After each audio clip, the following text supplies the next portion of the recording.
Praise the lord. આજે આપણે ફિલિપી 2 અને તેની ત્રીજી કલમનો છેલ્લા ભાગમાંથી પ્રભુના વચનો જોવાના છે. વચન આ પ્રમાણે છે: દરેકે નમ્ર ભાવથી પોતાના કરતાં બીજાઓને ઉત્તમ ગણવા. આમીન. આ પ્રભુનું વચન છે, ફિલિપી 2 તેની ત્રીજી કલમ. આજનો આપણો વિષય છે પાઉલની નમ્રતા. જ્યારે આપણે ફિલિપીઓના પત્ર તેનો બીજો અધ્યાયનો અભ્યાસ કરીએ છીએ ત્યારે આપણને ખ્રિસ્તની નમ્રતા વિશેનું બહુ જ સુંદર અને સ્પષ્ટ શિક્ષણ આપણને પ્રાપ્ત થાય છે.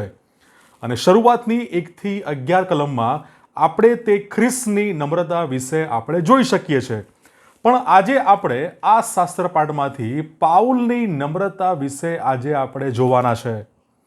સેવાની શરૂઆતમાં નમ્રતાના ગુણો આપણે વ્યક્તિઓમાં જોઈ શકીએ છીએ, પણ જેમ જેમ સમય જાય તેમ તેમ આગળ જતાં તે નમ્રતા એ આપણે અદૃશ્ય થતી જોઈ શકીએ છીએ, અથવા તેમાં ઓછાપણું અથવા તે નમ્રતામાં આપણે ઘટાડો એ જોઈ શકીએ છીએ.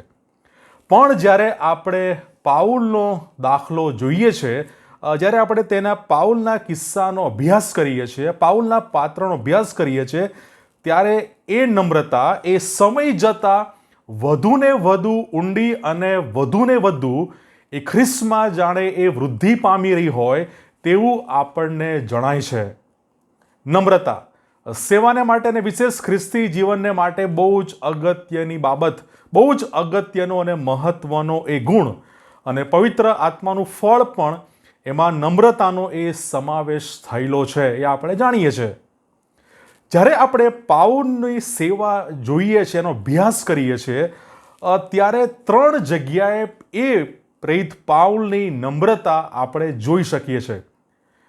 બહુ જ ધર્મશાસ્ત્રનો પ્રવીણ એક્સપર્ટ, ગમાલિયલના ચરણોમાં ઉછરેલો અને બધી જ રીતે એ શાસ્ત્રમાં અને બધી જ રીતે એ આગળ પડતો, બહુ જ બાહોશ એવું વ્યક્તિત્વ, પણ તેમ છતાં પણ એ જ્યારે ખ્રિસ્તની ઓળખમાં આવે છે અને ખ્રિસ્તના તેડાને એ સોંપાય છે અને આગળ જતાં આપણે એના જીવનમાં બહુ જ નમ્રતાના મહાન ગુણ આપણે જોઈ શકીએ છીએ. ખ્રિસ્તના નમ્રતાના દાખલાને પ્રેરિત પાઉલ એ જાણે બહુ મનથી અને દિલ લગાવીને એ અનુસરે છે. પાઉલના સેવા કાર્યની જો આપણે અભ્યાસ કરીએ, તેની તપાસ કરીએ, તો 3 જગ્યાએ આપણે એ નમ્રતા જોઈ શકીએ છીએ. 1 કોરિન્થી તેનો 15મા અધ્યાયની 9મી કલમમાં પ્રેરિત પાઉલ કહે છે, પ્રેરિતોમાં હું સર્વથી નાનો છું.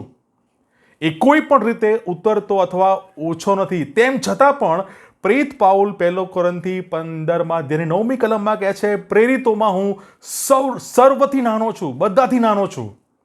હાલના સમયમાં આપણે આ પ્રમાણેનું સ્ટેટમેન્ટ કોઈ આગેવાન પાસેથી સાંભળીએ એવું લગભગ ઓછું બનતું હોય છે, અથવા આપણને એ ઓછું સાંભળવા મળે છે, અથવા ના પણ મળે. કારણ કે દરેક વ્યક્તિ પોતે બીજા કરતાં વિશેષ છે, મહાન છે, આગળ છે, એ દર્શાવવાનો પ્રયત્ન કરે છે. પણ પ્રેરિત પાઉલ કહે છે, પ્રેરિતોમાં હું સર્વથી નાનો છું. અને આ એ સમયગાળો છે કે જ્યારે એની સેવા શરૂ થઈ છે. સમયગાળા એની સેવાના મધ્ય ભાગમાં પ્રેરિત પાઉલ આ સ્ટેટમેન્ટ આપે છે. અને આગળ જતાં એફએસી 3 અને 9માં કહે છે, સંતોમાં હું નાનામાં નાનો છું. સંતોમાં એ પોતાની ઓળખ એ રીતે આપે છે કે સંતોમાં હું નાનામાં નાનો છું. 1 કોરિન્થીમાં પ્રેરિતોમાં સર્વથી નાનો, અને એફએસી 3:9માં કહે છે, સંતોમાં હું નાનામાં નાનો છું. અને હજુ વધુ આગળ 1 તિમોથી તેનો 1 અધ્યાય 15મી કલમ, તેમાં પ્રેરિત પાઉલ કહે છે, પાપીઓમાં હું મુખ્ય છું. પ્રેરિત પાઉલ નમ્રતાનો દાખલો આપતા એ કહે છે, પાપીઓમાં હું મુખ્ય પાપી છું. 1 તિમોથી તેનો 1 અધ્યાય 15મી કલમ. આ રીતે પ્રેરિત પાઉલ ખ્રિસ્તના નમ્રતાના દાખલાને, ઉદાહરણને એ પૂરેપૂરું જાણે કે પોતાના જીવનમાં અનુસરે છે, તેને આત્મસાત કરે છે. આ બતાવે છે કે સાચી નમ્રતા ઈશ્વર સાથેના સંબંધ, ઈશ્વર સાથેના જોડાણ અને ઈશ્વર સાથેની આત્મીયતા સાથે એ વધતી રહે છે. જેમ જેમ ઈશ્વર સાથેનો સંબંધ, જેમ જેમ ઈશ્વર સાથેની આત્મીયતા વધે, તેમ તેમ એ નમ્રતા એ વધતી રહે છે.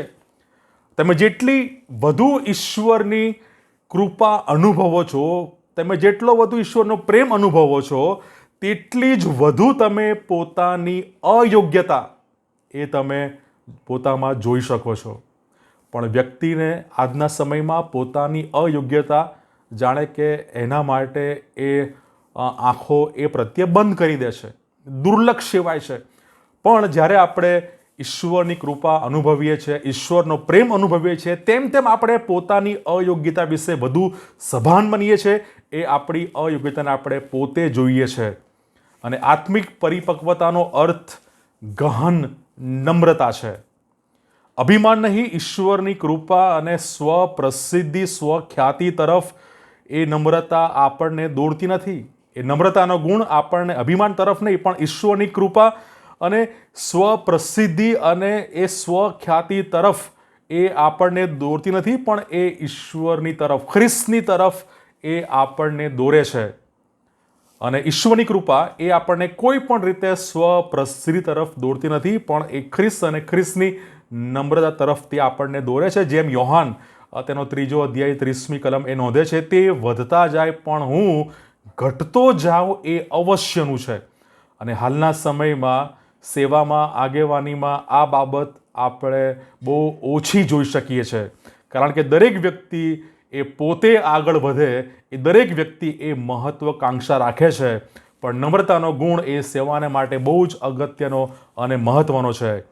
જો ખ્રિસ્તને અનુસર્યાના વર્ષો પછી પણ આપણે ગર્વ, અભિમાન, બડાઈ અનુભવીએ છીએ, તો તે આપણી આત્મિક પરિપક્વતા નથી. અને તે ખ્રિસ્તના અને પાઉલનો જે દાખલો છે, ઉદાહરણ છે, તેનાથી એ વિપરીત છે. ઈશ્વરની કૃપામાં એ સાચી વૃદ્ધિ, નમ્રતા ઉત્પન્ન કરે છે. અને પાઉલ એ આપણને કહે છે, 1 કોરિન્થી 15મો અધ્યાય 10મી કલમ, પણ હું જે છું તે ઈશ્વરની કૃપાથી છું. પોતાના જ્ઞાન, ડાપણ, અભિમાન, અનુભવ એ બધી બાબતો નહીં, પણ પાઉલ કહે છે કે હું જે છું તે ઈશ્વરની કૃપાથી છું. આ છે પાઉલની પ્રગતિશીલ નમ્રતા. God bless you.